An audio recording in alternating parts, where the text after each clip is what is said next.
If you're like me, you're probably pretty fed up of the Xbox One X disrespect, the disrespect for the games, the disrespect for everything.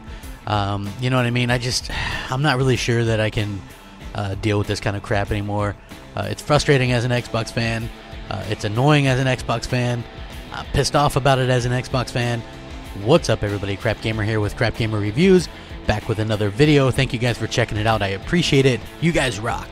So, Digital Foundry actually did their best gaming tech of 2017, according to them, which is basically those guys getting together and talking about the games that were impressive, the most impressive technical games of the year.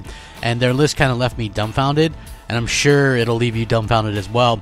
Again, Xbox completely left out in the cold. Granted, not a huge year, but I defy anybody to tell me why a 4K 60 frames per second racer like Forza Motorsport 7 isn't a technical marvel, especially when it doesn't drop frames at all, when it uses 4K assets, or a game like Shadow of War, which uses 4K assets, or Star Wars Battlefront 2, which might be the best looking game I've seen this entire generation. How come that game's not on the list? Especially when some of the games that made the list are actually there, you'll probably get a little bit pissed off too. Also, Cuphead, right? Like, I get it. Cuphead is an Xbox game. People don't like that for some reason. At the end of the day, it is what it is. But when you see some of the other games on this list, and then you see Cuphead missing, it makes more sense as to why Cuphead would be a much better option on this list than some of these other games. You know, you have games like The Surge, Nex Machina, Gravity Rush 2, something called Claybook, which I've never even heard of, Zelda. Assassin's Creed Origins did make the list, and number one on their best tech was Horizon Zero Dawn, which it's a good-looking game. Jesus, I get it, right? It is a good-looking game, but it's a 4K game, for Christ's sake, right? Like, a 4K. It's a 4K 30 frames per second game.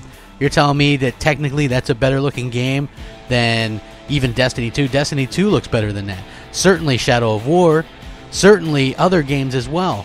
You have Nex Machina, which is like and Claybook. These are like little indie titles. Gravity Rush 2, and they're like, oh, well, we like the art style. How can you like the art style of Gravity Rush 2 but not put a Cuphead in there, which is all hand-drawn? Took years to hand-draw that, and it looks phenomenal, runs phenomenal, and yet it just gets totally passed over. This is the stuff that kind of pisses me off to no end as an Xbox fan, and I know I'm not the only one. Like, this list is complete BS. Complete BS. Like, Gravity Rush 2, nobody gave a crap about Gravity Rush 2. Nobody gives a crap about Gravity Rush 2 right now.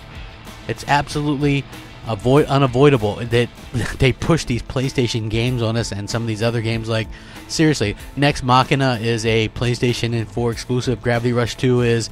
Horizon Zero Dawn is. I've never even heard of Claybook, like I said. The Surge, largely forgettable.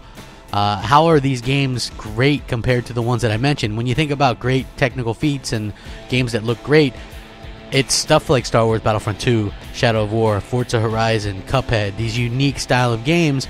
And I realized that Microsoft didn't put out a ton of games this year, but holy crap, to completely be looked over again in a thing, it just boggles my mind. I will link this so you guys can check it out. Maybe you'll be pissed off like me, maybe not.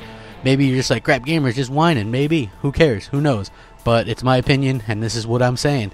Let me know what you think. Rack 'em up. Crap Gamer out.